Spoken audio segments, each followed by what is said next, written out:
시간 함께 찬양하며 예배 자리 가운데 나가도록 하겠습니다.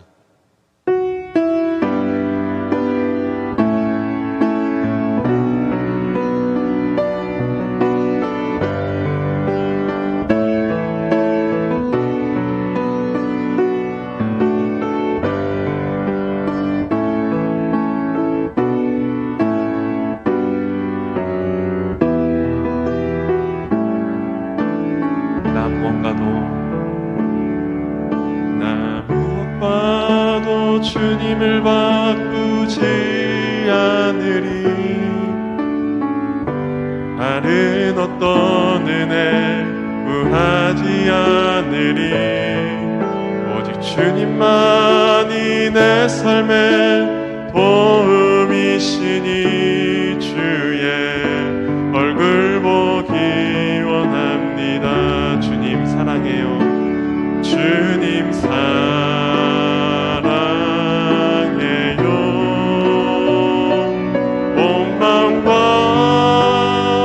정성 다해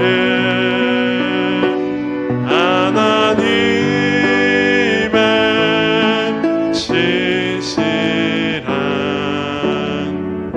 친구 되기 원합니다. 우리 다시 한번 나 무엇과도 주님을 바꾸지 않으리. 다른 어떤 은혜 구하지 않으리. 오직 주님만이 내 삶의 도움이시니 주의 얼굴 보기 원합니다. 주님 사랑해요.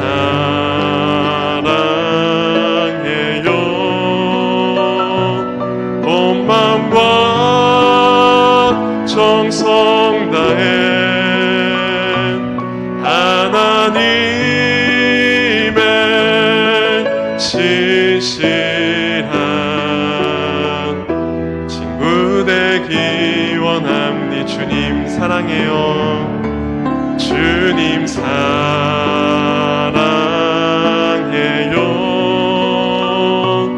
온 마음과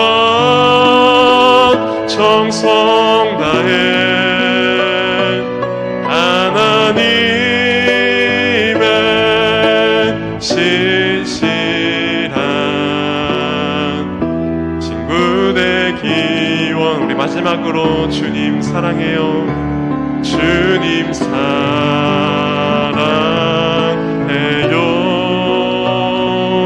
온 마음과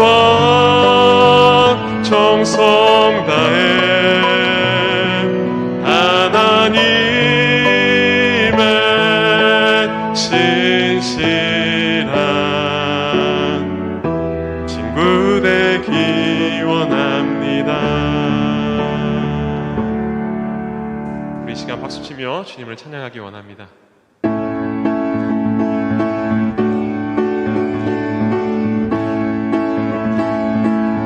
하늘 위에 주님밖에, 하늘 위에 주님밖에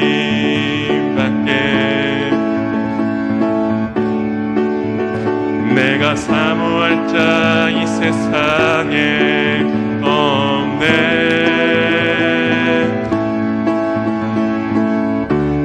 내 마음과 힘은 믿을 수 없네. 오직 한 가지 그 진리를 믿네.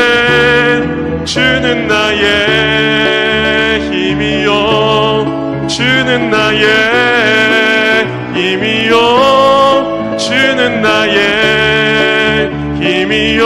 영원히 주를 의지하리.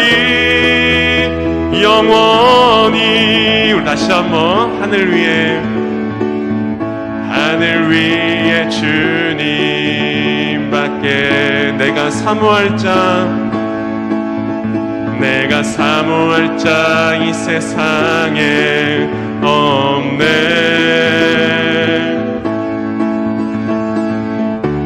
내 마음과 힘은 믿을 수 없네. 오직 한 가지 그 진리를 믿네. 주는 나의 힘이요 주는 나의 힘이요 주는 나의 힘이요 영원히 주를 의지하리. 주는 나의 힘이요 주는 나의 힘이요 주는 나의 힘이요 영원히 주를 의지하리. 영원 우리 처음부터 다시 한번 찬양할까요? 하늘 위에 주님밖에 하늘 위에 주님밖에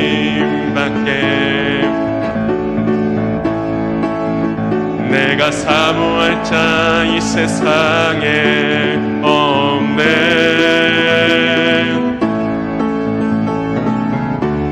내 맘과 힘을 믿을 수 없네. 오직 한 가지 그 진리를 믿. 주는 나의 힘이요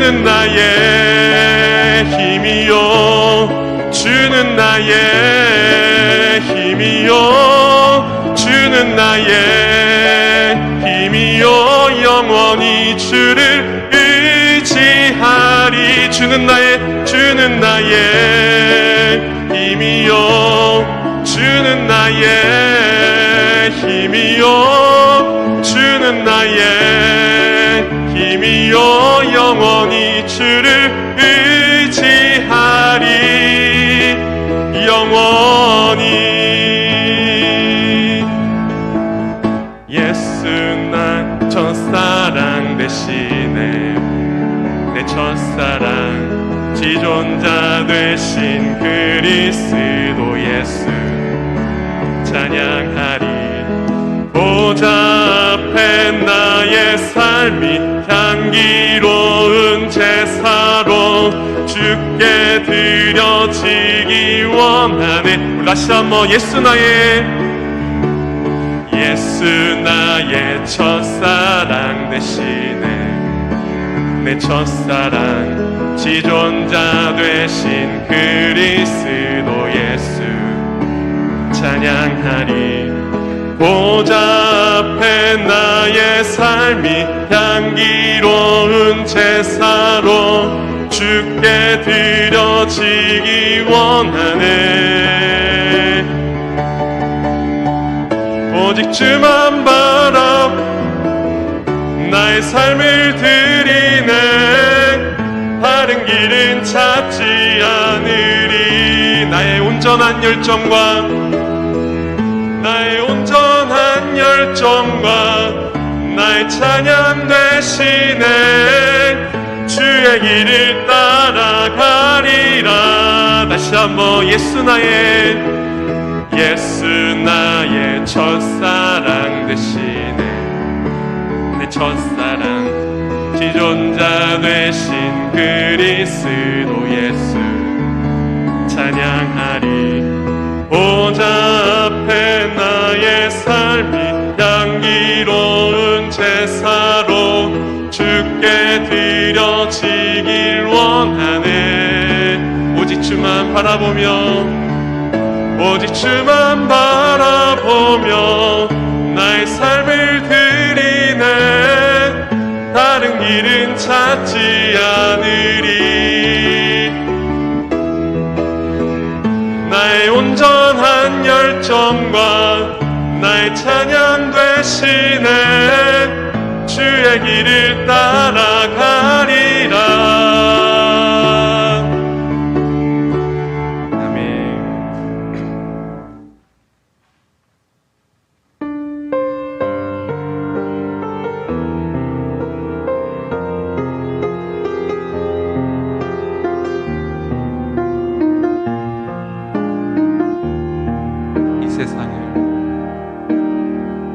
세상을 살아가는 동안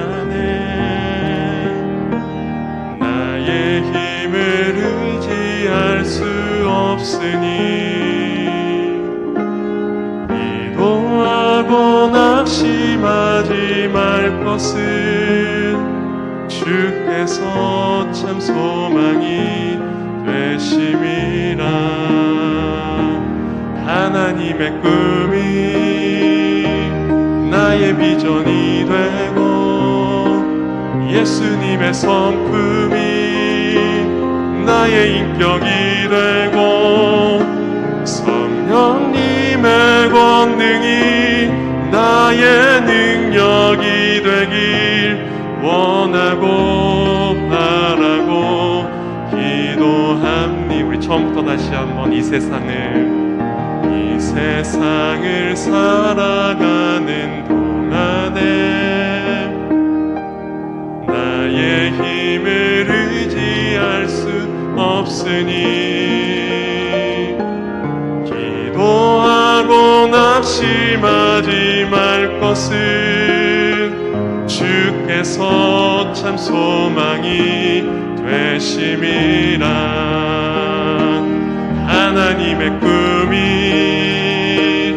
나의 비전이 되고 예수님의 성품이 나의 인격이 되고 성령님의 권능이 나의 능력이 되길 원하고 바라고 기도한 하나님의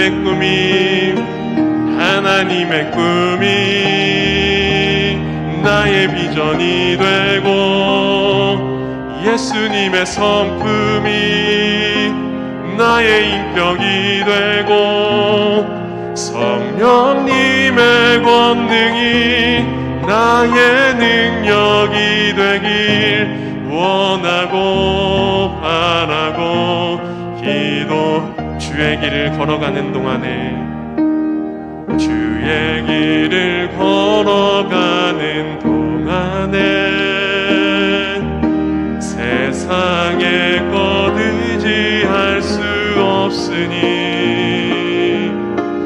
감사하고 낙심하지 말 것은 주께서 참 기쁨이 되심이. 다시 한번 주의 길을 걸어가는 동안에 주의 길을 걸어가는 동안에 세상의 것 의지할 수 없으니 감사하고 낙심하지 말 것은 주께서 참 기쁨이 되심이라. 하나님의 꿈이 나의 비전이 되고 예수님의 성품이 나의 인격이 되고 성령님의 권능이 나의 능력이 되길 원하고 바라고 기도. 하나님의 꿈이 나의 비전이 되고 예수님의 성품이 나의 인격이 되고 성령님의 권능이 나의 능력이 되길 원하고 바라고 기도합니다. 우리 시간 함께 기도하며 나가길 소원합니다. 함께 기도할 때 오늘 찬양의 고백과 같이 하나님의 꿈이 나의 비전이 되고 주님의 성품이 나의 인격이 되는 하나님 우리의 삶이 될 수 있도록 인도하여 주시옵소서. 우리 함께 기도하며 나가도록 하겠습니다. 사랑의 하나님 감사합니다. 오늘도 이 시간 우리의 발걸음을 인도하시고 하나님 함께 모여 예배할 수 있도록 인도하심에 참 감사합니다. 이 시간 하나님의 말씀을 듣습니다. 하나님의 꿈을 듣습니다. 예수님의 성품을 우리가 닮아가길 원합니다.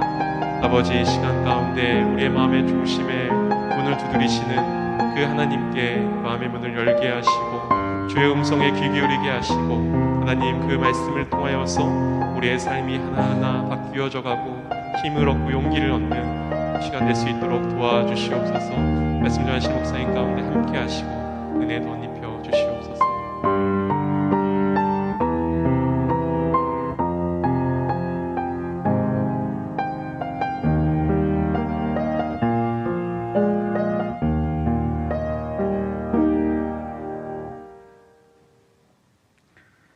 사랑의 하나님, 며칠간 비가 내리다 참 맑은 하늘을 바라봅니다. 비가 내릴 때는 습기와 또한 때로는 차가운 온도가 불편했지만 단 하루와 또 이틀의 밝은 하늘을 바라보면서 좋다가도 덥다라는 생각 때문에 많은 느낌들이 들곤 합니다. 우리의 마음은 언제나 손쉽게 바뀝니다. 비가 오면 비가 와서, 날이 맑으면 날이 맑아서 내 마음에 드는 수많은 불편함이 내 삶을 가장 먼저 이끌어 갑니다. 비 올 때의 싱그러움과 맑을 날의 화사로움은 우리 앞에 먼저 드러나지 않는 모습들을 볼 때마다 내 마음에 있는 여러 부족함들을 깨닫게 됩니다. 삶은 무엇을 보느냐에 의해서 결정된다라는 그 말 한마디가 더 크게 남습니다. 예배당에 나오는 발걸음 속에서 하나님을 바라보기보다는 예배당 이후의 모습들이 더 크게 느껴질 때 내 모습은 무엇을 보고 있는가 더 크게 생각하게 됩니다. 함께 있는 수많은 좋은 사람들과의 기쁨보다는 내 삶 속에 담겨져 있는 우울함과 아픔이 더 크게 다가오곤 합니다. 주님, 세상에 담겨진 주님의 뜻과 세상을 바라보는 주님의 눈빛, 그것이 내게 먼저 다가올 수 있기를 원합니다. 나를 향한 주님의 음성과 나를 향한 주님의 사랑을 먼저 깨닫기 원합니다. 나를 향한 주님의 이끄심, 그 손길 꼭 먼저 기억하기를 소망합니다. 그래서 내 앞에 무엇이 있는지 더 살피게 도와주시고 내 뒤에 있는 것들마저도 다시금 내 앞에 있는 것을 통해서 바라볼 수 있는 나만의 시각을 소유할 수 있게 주님 도와주시옵소서. 오늘의 말씀을 나눕니다. 이 말씀 속에서 내게 주시는 또 다른 하나님의 계획과 깊은 마음을 깨닫게 도와주시옵소서. 예수님의 이름으로 기도합니다. 아멘. 하나님의 말씀은 역대상 7장 1절부터 29절까지입니다. 역대상 7장 1절부터 29절까지 말씀입니다.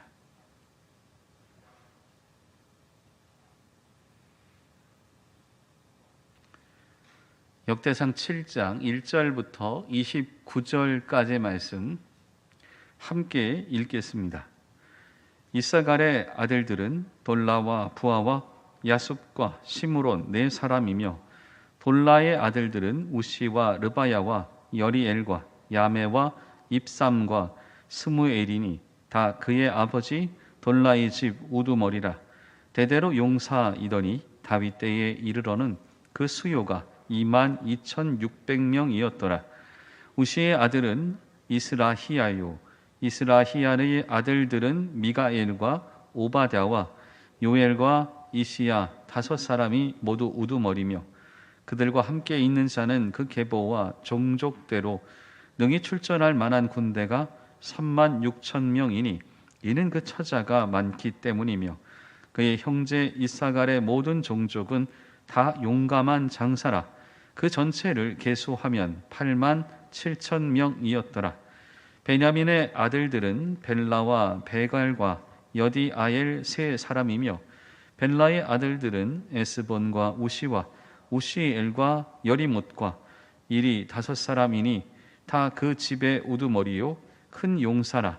그 계보대로 계수하면 22,034명이며 베겔의 아들들은 스미라와 요아스와 엘리에셀과 엘로에네와 오므리와 예레목과 아비야와 아나돗과 알레멧이니 베겔의 아들들은 모두 이러하며 그들은 다 그 집의 우두머리요 용감한 장사라.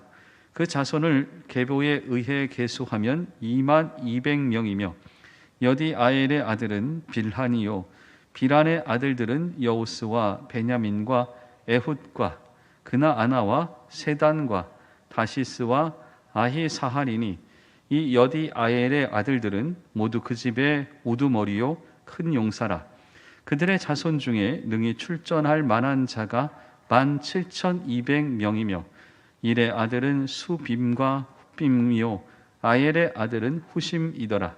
납달리의 아들들은 야시엘과 구니와 예셀과 살루미니 이는 비라의 손자더라.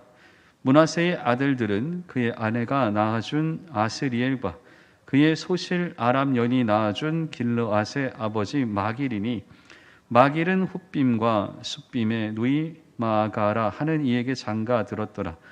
므낫세의 둘째 아들의 이름은 슬로보핫이니 슬로보핫은 딸들만 낳았으며 마길의 아내 마아가는 아들을 낳아 그의 이름을 베레스라 하였으며 그의 아우의 이름은 세레스이며 세레스의 아들들은 울람과 라겜이요 울람의 아들들은 부단이니 이는 다 길르앗 자손이라. 길르앗은 마길의 아들이요 므낫세의 손자이며 그의 누이 함못 네겟은 이스훗과 아비에셀과 말라를 낳았고 스미다의 아들들은 아히안과 세겜과 리키와 아니암이더라. 에브라임의 아들은 수델라요 그의 아들은 베레시요 그의 아들은 다핫이요 그의 아들은 엘르아다요 그의 아들은 다핫이요 그의 아들은 사바시요 그의 아들은 수델라며 그가 또 에셀과 엘르앗을 낳았으나 그들이 가드 원주민에게 죽임을 당하였으니 이는 그들이 내려가서 가드 사람의 짐승을 빼앗고자 하였음이라. 그의 아버지 에브라임이 여러 날 슬퍼함으로 그의 형제가 가서 위로하였더라. 그리고 에브라임이 그의 아내와 동침함에 임신하여 아들을 낳으니 그 집이 재앙을 받았으므로 그의 이름을 부리아라 하였더라. 에브라임의 딸은 세라이니 그가 아래 윗성 베토론과 우센 세라를 건설하였더라. 부리아의 아들들은 레베와 레셉이요 레셉의 아들은 델라요 그의 아들은 다한이요 그의 아들은 라단이요 그의 아들은 암미훗이요 그의 아들은 엘리사마요 그의 아들은 눈이요 그의 아들은 여호수아더라. 에브라임의 자손의 토지와 거주지는 베델과 그 주변 마을이요 동쪽으로 나아란이요 서쪽에는 게셀과 그 주변 마을이며 또 세겜과 그 주변 마을이니 아사와 그 주변 마을까지이며 또 므낫세 자손의 지게에 가까운 베스안과 그 주변 마을과 다아납과 그 주변 마을과 무깃도와 그 주변 마을과 돌과 그 주변 마을이라. 이스라엘의 아들 요셉의 자손이 이 여러 곳에 거하였더라. 아멘. 오늘 같이 나누는 말씀은 7장부터 9장까지입니다. 너무 내용이 길어서 같이 본문을 읽은 것은 7장의 1절부터 29절까지만 읽습니다. 내용은 7장부터 9장까지 제가 다 합니다. 이스라엘 백성들이 바벨론의 포로, 이 포로기의 생활을 하면서 우리의 역사, 우리의 조상들 모든 것을 살피는 거죠. 왜 이렇게 되었던가? 우리는 왜 이런 일들을 겪는가? 또한 우리는 어떻게 살아야 되는가? 역사에 대한 고민과 그 내용을 같이 정리하고 같이 나누는 게 바로 역대상하입니다. 역대상하를 통해서 자신의 조상들을 그리고 역사를 다시 한번 생각해 보는 거죠. 그래서 역대상에는 열왕기 상하나 사무엘 상하에 없는 아주 독특한 내용들이 담겨져 있습니다. 그러니까 역대상하는 분명한 시각을 갖고 정리를 합니다. 그게 바로 뭐냐면 제사장의 시각을 가지고 우리가 왜 이런 일을 겪었던가, 우리의 과거는 왜 이랬던가, 그럼 우리는 어떻게 살아야 되는가, 이 부분에 대한 명쾌한 내용을 같이 나눈 겁니다. 역대상하는 남유다의 역사를 정리합니다만 독특하게도 우리가 나눴던 것은 요단 동편의 역사, 또한 레위의 지파들의 역사, 이런 게 다 적혀 있습니다. 그리고 오늘은 이스라엘, 북이스라엘, 그러니까 남유다가 아닌 북이스라엘의 역사를 정리를 해놓습니다. 제가 말씀드리지만 여러 번 말씀드렸지만 이게 순서대로 다 적은 게 아니라 중요한 것들을 이렇게 발췌해서 그것만 정리해 놓은 거기 때문에 의도성이 있는 거죠. 그러다 보니까 여기서 무엇을 봐야 되는가, 이게 중요합니다. 남유다와 북이스라엘의 국력은 어떻게 되었는가? 여러분, 북이스라엘이 훨씬 잘 살았습니다. 남유다가 예루살렘을 차지했기 때문에 예루살렘 성전이 있었고, 또 북이스라엘보다는 조금 더 신앙을 가지고 살았다, 이렇게 얘기할 수 있었는데, 실제로는 누가 더 잘 살았느냐, 누가 더 강한 군사력을 가지고 있었느냐, 그거는 북이스라엘입니다. 우선 지파 수가 다르죠. 당연히 북이스라엘이 더 큽니다. 2지파와 10지파가 나뉜 것을 생각하면 당연히 북쪽이 더 클 수밖에 없죠. 게다가 경제력도 굉장히 월등했습니다. 그러니까 지파로 보면은 5배라고 말할 수 있지만 경제력으로 보면 10배의 차이가 난다라는 시각, 그것도 있습니다. 여러분이 혹시라도 시간이 되셔서 이스라엘 땅을 가보실 일이 있다면 세겜이라는 동네를 가보실 필요가 있습니다. 세겜에 가보면 거기 이제 팔레스틴 지역인데요. 들어가는 건 문제가 없습니다만 실제로는 가자고 그러면 잘 안 가려고 합니다. 왜냐하면 식당이 좋은 데가 없어서 한국 분들은 밥을 잘 먹어야 되는데 거기 갔다 오면 하도 이렇게 불평불만이 많아서 여행사가 잘 안 가려고 합니다. 그래서 우리가 식사만 잘 이렇게 불만만 없으면 들어는 갑니다. 큰 식당도 없어서 사람 많이 가면 갈 데도 없고요. 근데 가보면은 거기 뭐가 있냐면 아하방의 궁전이 있습니다. 여러분, 아하방의 궁전을 팔 때 이제 문제는 뭐냐면 유적이 너무 많다 보니까 하나를 파면 밑에를 또 파야 되는데 밑에를 파면 위에 게 무너지지 않습니까? 그래서 로마의 유적이 발견되고 막 이렇게 되다 보면은 밑에 거 못 팝니다. 이게 문제입니다. 근데 파면 또 나온답니다. 그러니까 파면 또 나오고 또 밑에 또 보면 또 나오고, 이게 실제로 나타나는 현상인데 아하방 때에 있었던 데까지 팠습니다. 거기 보면 코끼리의 상아로 만든 수많은 왕궁의 전시물 같은 것들이 너무 많이 나온 거죠. 그러니까 아하방이 그렇게 못되게 굴었지만 엄청 잘 살았습니다. 그러니까 부자였던 거죠. 남유다 입장에서는 저 녀석들은 잘 믿지도 않고 신앙생활도 안 하는데 왜 저렇게 잘 살지? 이게 사실은 그들의 있었던 고민 가운데 하나입니다. 고민을 왜 하느냐? 여러분, 고민 왜 합니까? 저기 북이스라엘 하나님 잘 안 믿고 잘 살고, 그 고민을 왜 하죠? 그냥 그러면 바라보면 되지 않습니까? 고민하는 이유는 뭐냐? 부러운 겁니다.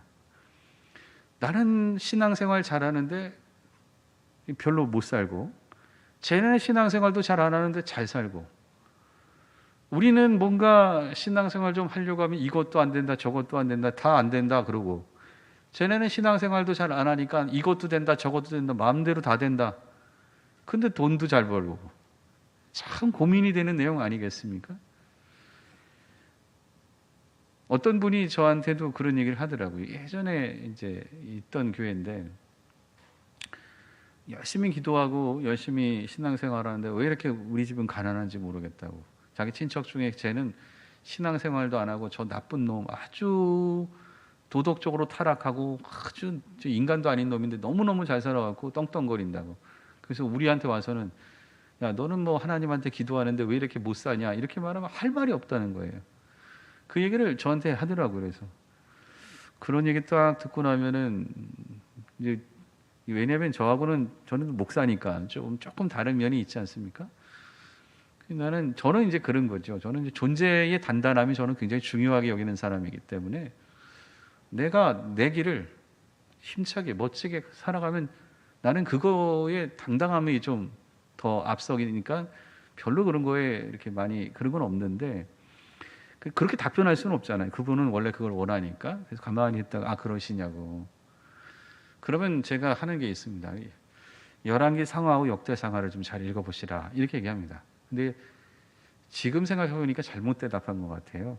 왜냐하면 읽어도 모를 수 있습니다. 여러분 7장부터 9장까지 한번 읽어보십시오. 이게 잔뜩 이름만 써 있는데 이게 뭔 말인지 모를 수 있거든요.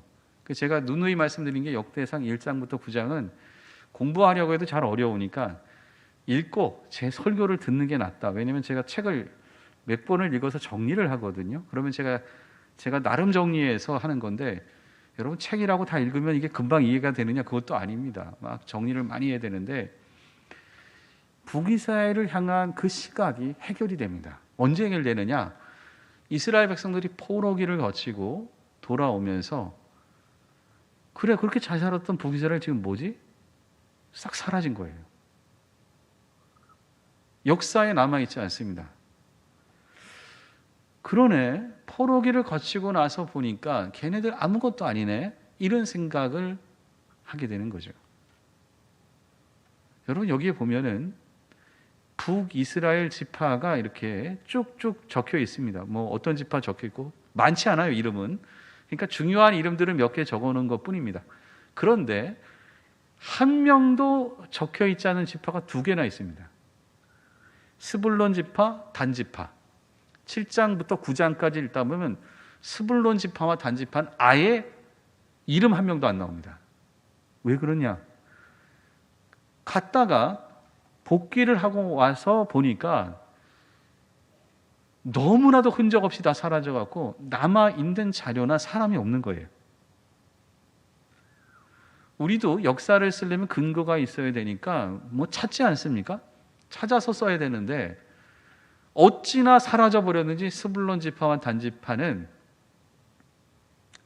아무것도 남아있지 않아서 쓰지를 못합니다.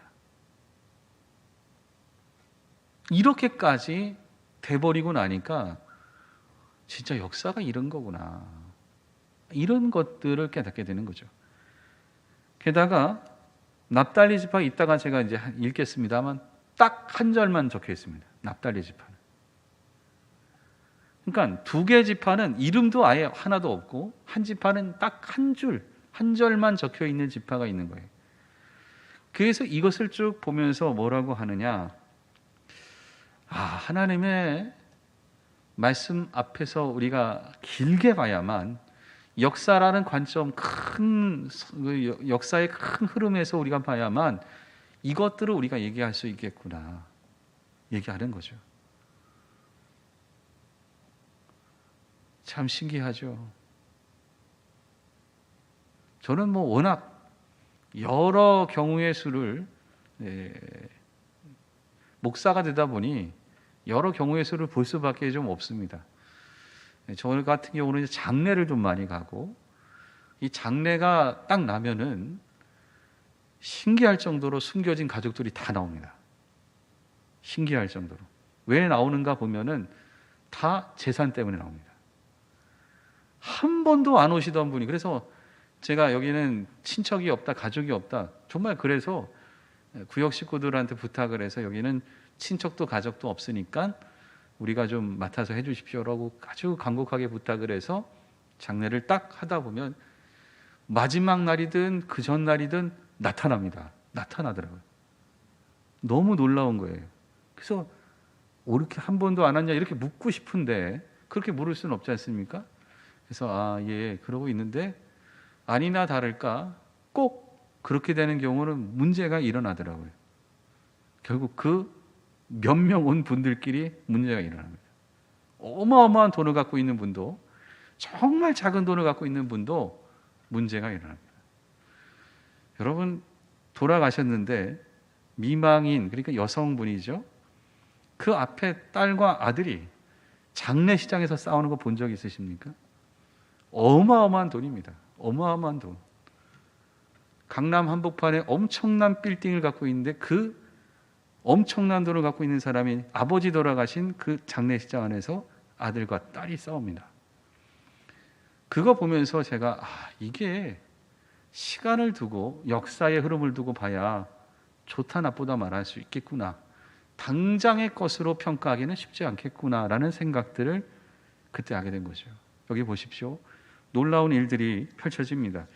7장 1절과 2절의 말씀 같이 읽겠습니다. 이사갈의 아들들은 돌라와 부하와 야습과 시므론 네 사람이며 돌라의 아들들은 우시와 르바야와 여리엘과 야메와 입삼과 스무엘이니 다 그의 아버지 돌라의 집 우두머리라.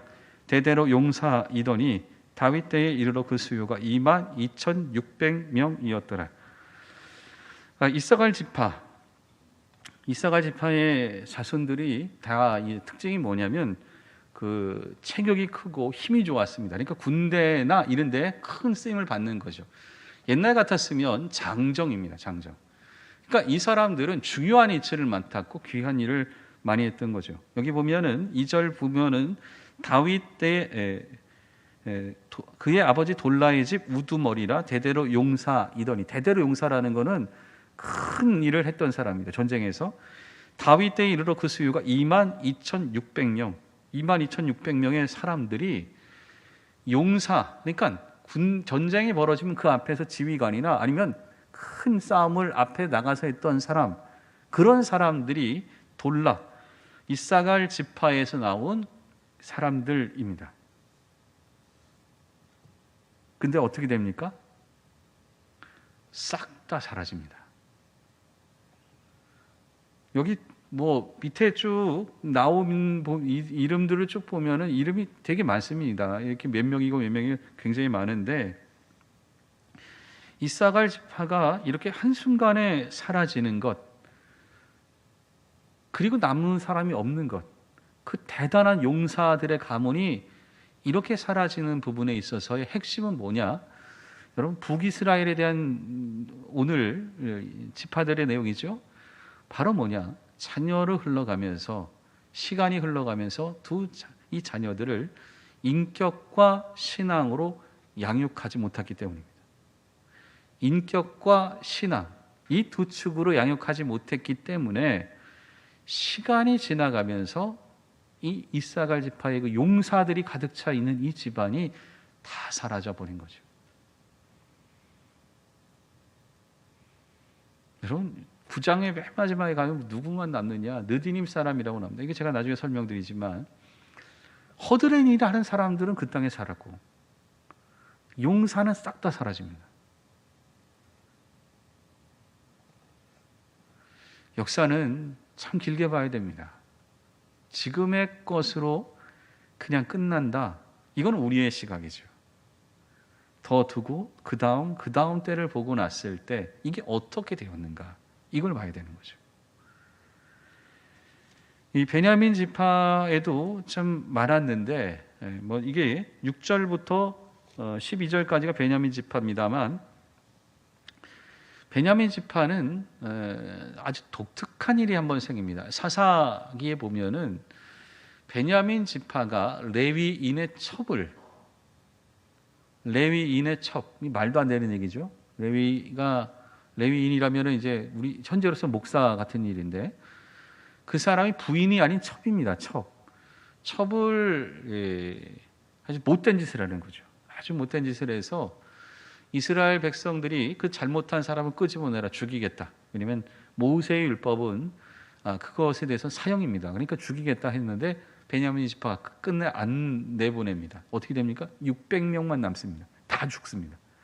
한 지파가 없어질 것 같아서 600명을 살려놓게 되죠. 나중에 이 베냐민 지파는 어떻게 되냐? 이 8장 이후에 보면은 나오는데요.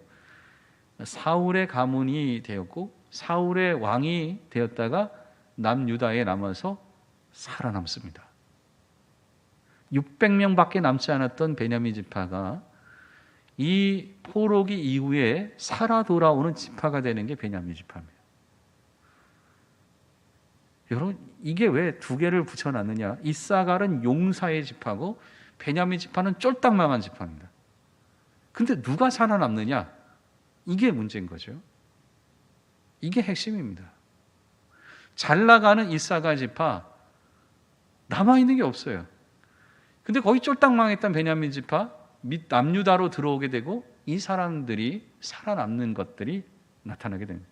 북이스라엘만 적혀 있는데 왜 베냐민 지파를 꼭 집어넣느냐 이겁니다. 이사갈 지파와 베냐민 지파를 같이 보라 이거죠. 그러면 우리가 알 수 있는 게 있다 이겁니다. 13절은 납달리 지파인데 13절 한번 같이 볼까요? 같이 읽겠습니다. 납달리의 아들들은 야시엘과 구니와 예셀과 살로미니 이는 비라의 손자더라. 납달리 지파 딱 한 절만 기록되어 있습니다. 딱 한 절. 물론 하도 기록이 안 된 스불론이나 단지파보단 낫지만 남아있는 게 없는 거예요. 뭘 기록하려고 해도 남아있는 게 있어야죠. 납달리.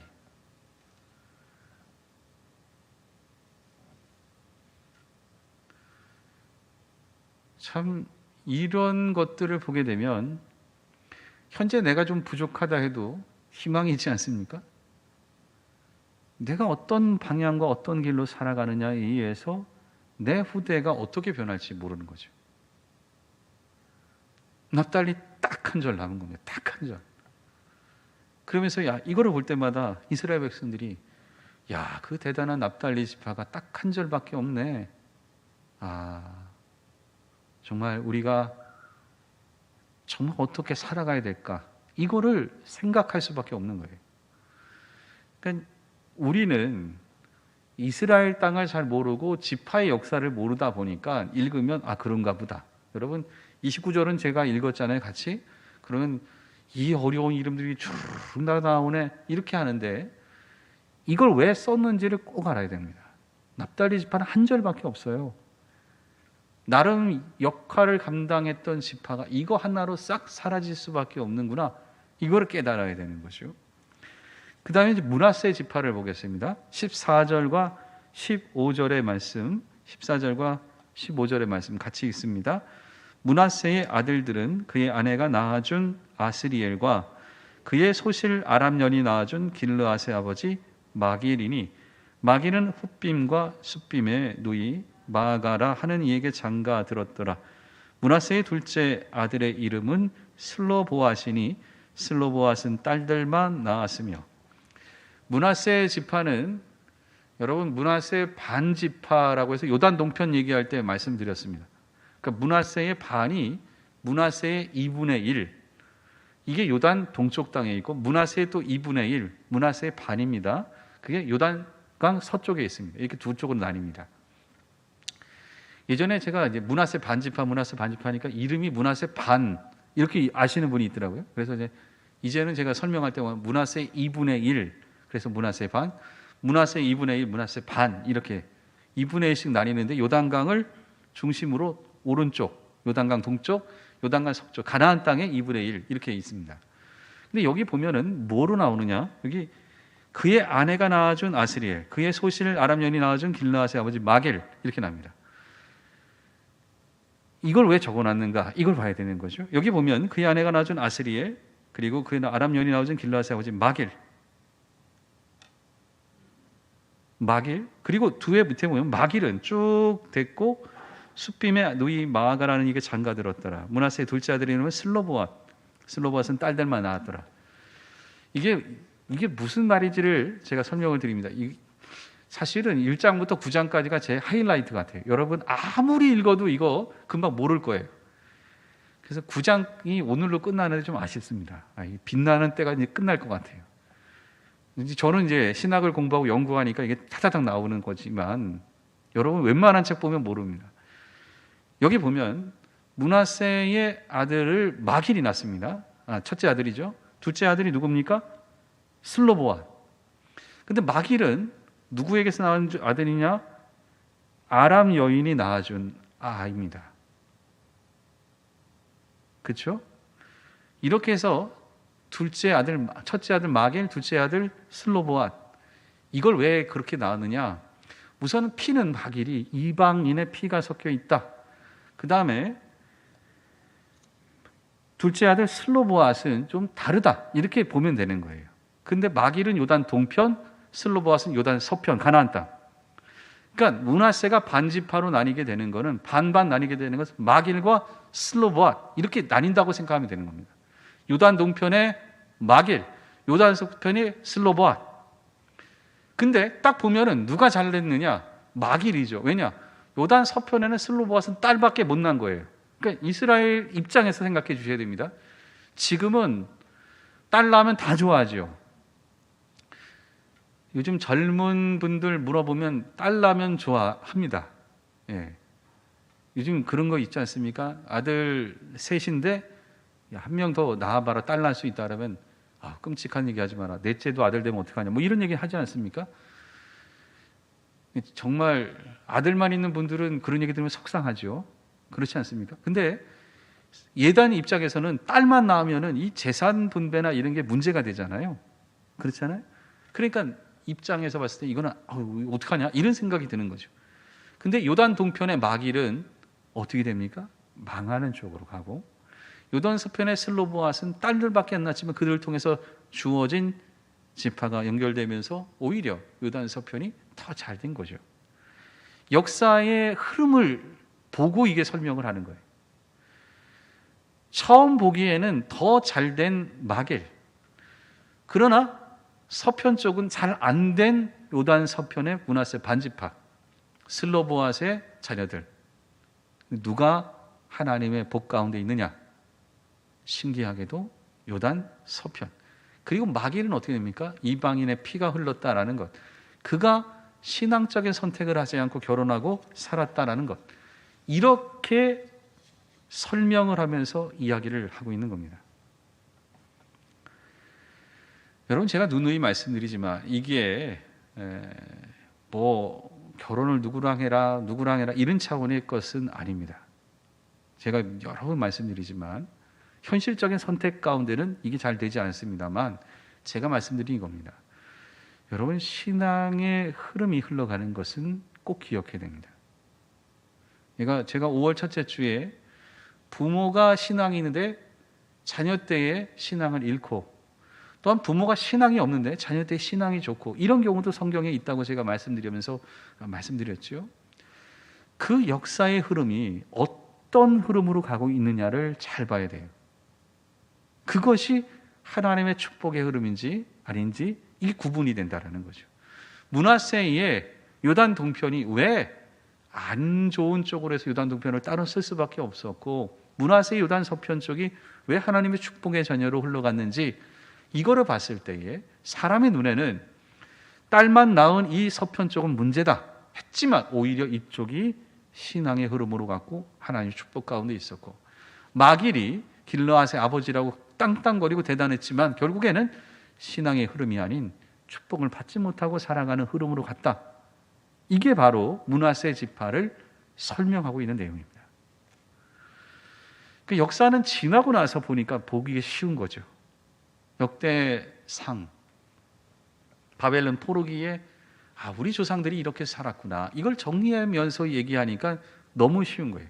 근데 당장 바라본 사람들은 저쪽은 잘 됐고 이쪽은 왜 이렇게 됐느냐, 이렇게밖에 말 못했던 겁니다. 그런데 시간이 흐르고 나니까 여기에 하나님의 역사가 있었구나, 이거를 고백하면서 오늘 말씀하는 겁니다. 에브라임 지파가 있습니다. 에브라임은 20절, 21절입니다. 에브라임 20절과 21절의 말씀 같이 읽겠습니다. 에브라임의 아들은 수델라요, 그의 아들은 베레디요, 그의 아들은 다하시요, 그의 아들은 엘르아다요, 그의 아들은 다하시요, 그의 아들은 사바시요, 그의 아들은 수델라며, 그가 또 에셀과 엘르앗을 낳았으나 그들이 가드 원주민에게 죽임을 당하였으니 이는 그들이 내려가서 가드 사람의 짐승을 빼앗고자 하였습니다. 에브라임의 아들들이 좀 많습니다만, 여기 보면 가드 땅에 내려가서 짐승을 빼앗으려고 하다가 그 가드 땅에 사는 사람들에게 대부분 죽습니다.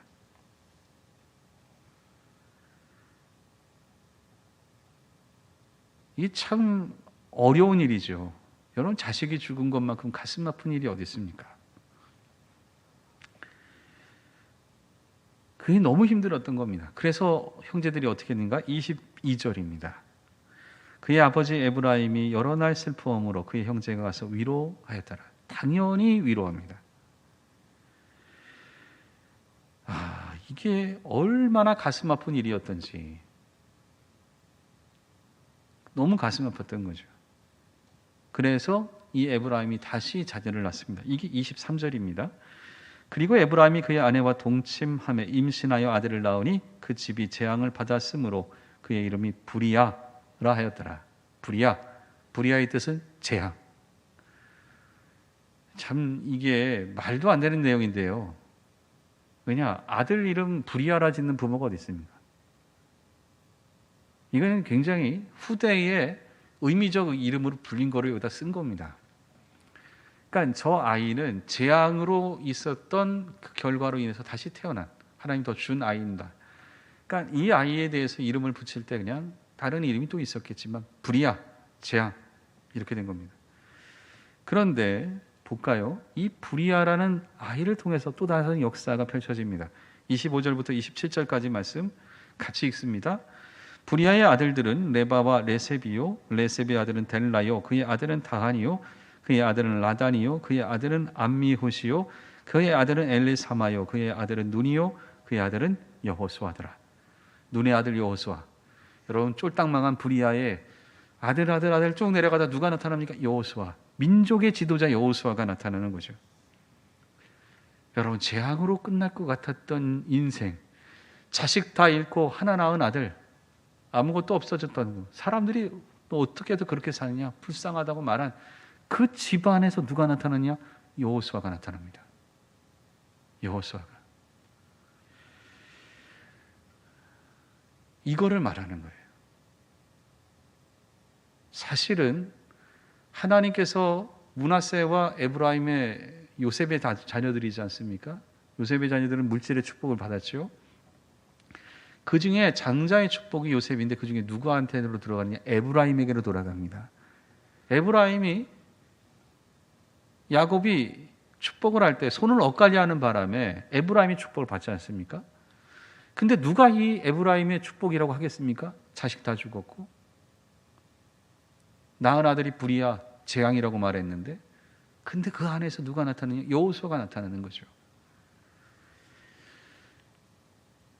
여러분, 우리가 이해 못하는 신앙의 현상과 사실, 우리가 살아가는 삶의 현상이 있습니다.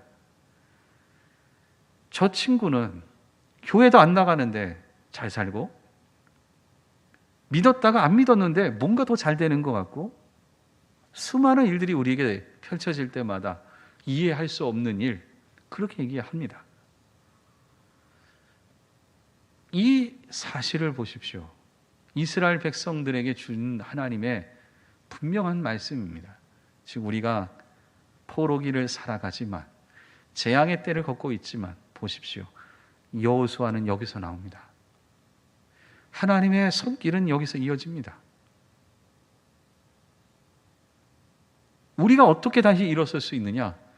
부리야는 자녀를 통해서 여호수아를 준 것처럼 우리가 이 땅 바벨론의 포로로 살고 있지만 하나님은 분명히 우리 자녀를 통해서 민족의 지도자와 하나님의 역사를 이루어갈 하나님의 세대를 분명히 보내줍니다.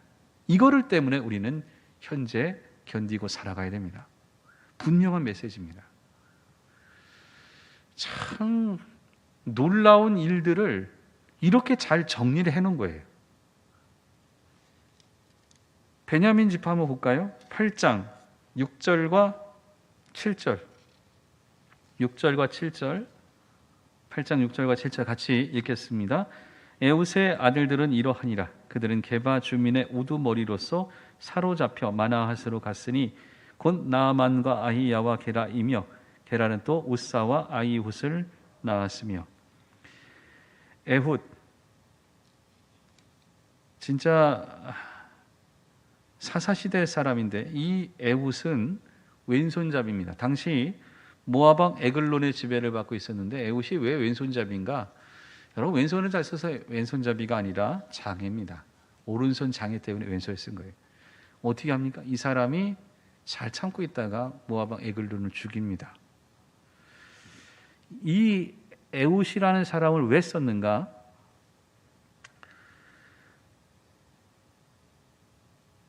하나님께서 장애를 갖고 있다고 해서 못 쓰는 게 아니라, 자신의 신체적 제한을 갖고 있어서 못 쓰는 게 아니라 그런 사람도 하나님이 쓴다는 거죠. 굉장히 중요한 사람입니다.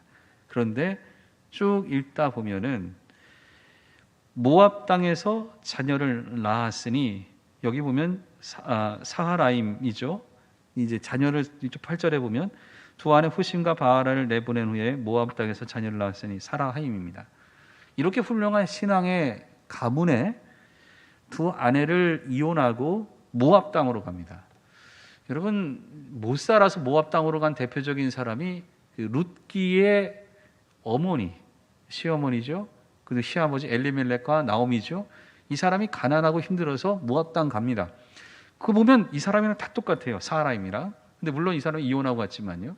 근데 이 사람은 여기서 끝이 나게 됩니다. 룻은 다시 이스라엘 땅으로 돌아오지만요. 바로 뭐냐? 대단한 일을 한 사람도 우리가 참된 길을 걷지 못하고 신앙의 능력을 공급해 주지 못하면 역사는 언젠가 흐지부지하게 사라져서 이름조차 남기지 못하고 끝난다. 이걸 보여주는 거예요. 베냐민 지파는 남유다의 지파입니다. 남유다에 남았어요. 그런데도 불구하고 이런 사람들이 있었는데 사라졌다. 이건 일부러 적는 겁니다. 왜냐하면 북이스라엘의 지파를 적고 있었기 때문에 그런 거죠. 굉장한 우리의 도전이 돼야 됩니다. 40절 잠깐 볼까요? 8장 40절. 8장 40절인데 같이 읽습니다. 올람의 아들은 다 용감한 장사요 활을 잘 쏘는 자라. 이들과 아들과 손자가 많아 모두 150명이었더라. 베냐민 자손은 이러하였더라. 이 올람은 요나단의 자녀입니다. 요나단의 이제 무비보셋에 의해서 내려간 자녀인데요. 요나단이 신앙의 노선을 잘 걸었기 때문에 무비보셋에 장애가 있었지만 그 자녀를 통해서 온 자녀 중에 활을 잘 쏜다라는 것은 전쟁 중에 특별한 능력을 갖고 있는 사람. 이렇게 또 그 대를 흘러가서 하나님이 이렇게 또 쓰는 사람을 만들어 놓는다 이거죠. 역사는 어떻게 흘러갈지 모르는 거예요. 그러니까 우리가 어떠한 자세를 가지고 자녀들에게 어떠한 능력과 어떠한 흐름을 물려주느냐에 의해서 모든 게 바뀐다라는 겁니다. 맨 마지막에 한 절만 더 읽고 제가 정리해야 될 것 같은데요. 9장 17절. 9장 17절 말씀 읽겠습니다. 같이 읽습니다. 문지기는 살룸과 악국과 달몬과 아히만과 그의 형제들이니 살룸은 그 우두머리라. 이거는 이제 뭐냐면 이스라엘 백성들 중에서 남은 그러니까 바벨론 포로 말고 그 땅에 남은 사람들이 있습니다. 여기 보면 이제 이 남은 사람들의 대표를 느디님이라고 하는데 느디님은 뭐냐면 성문지기 그러니까 성전에서 허드렛 일하는 사람들입니다. 근데 이 성전에서 허드렛 일하는 사람들은 뭐를 했느냐? 문지기라는 건 뭐냐? 바깥에서 이상한 사람 들어오는 걸 막는 거예요. 왜냐? 이 예배가 경건하게 드릴 수 있게 하기 위해서 바깥에서 지키는 사람들입니다. 우리 교회는 그런 일이 없는데 제가 이전에 있던 교회는 좀 규모가 있다 보니까 매 주일마다 특이한 분들이 들어옵니다. 그래서 그거 막는 게 이제 부목사들이 잘해야 되는 일인데 예배 시간 20분 전쯤 되면은 어떤 분이 들어오셔서 밴 뒤에 앉아서 담배를 피십니다. 여기 조용하고 경건한 게 속이 확 트인다면서 담배를 피세요. 그러면 잘 모시고 나가야 되는데 이런 분들 그냥 안 나갑니다.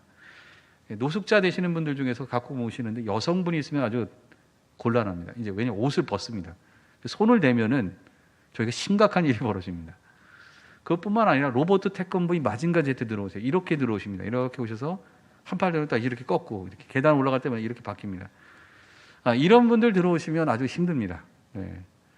그리고 이제 여름에 파카 입고 들어오시는 분이 있습니다. 이건 보통 분들이 아니죠.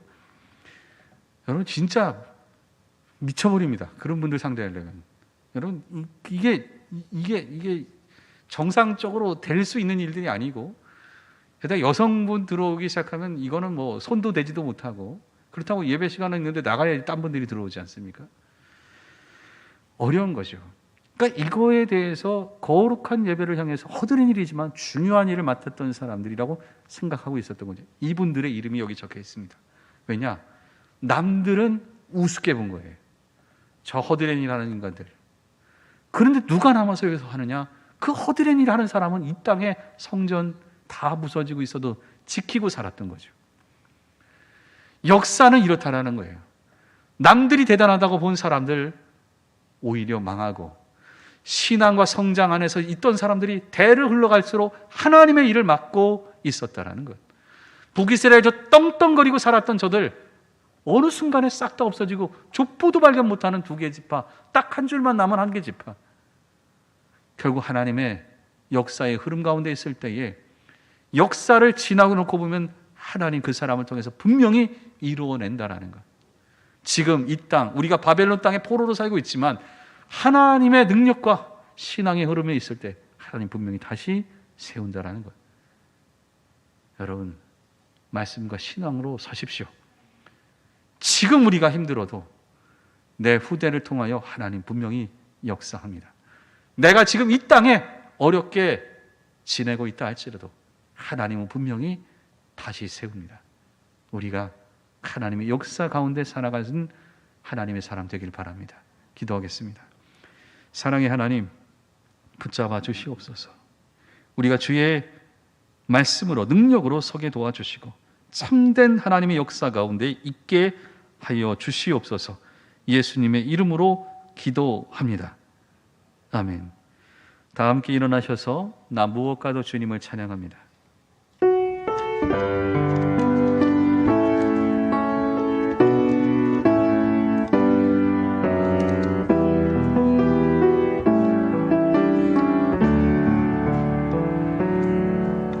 나 무엇과도 주님을 바꾸지 않으리. 다른 어떤 은혜 구하지 않으리. 오직 주님만이 내 삶의 도움이시니 주의 얼굴 보기 원합니다. 주님 사랑해요.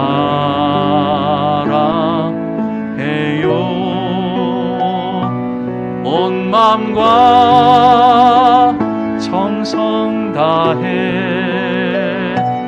하나님의 진실한 친구 되기 원합니다.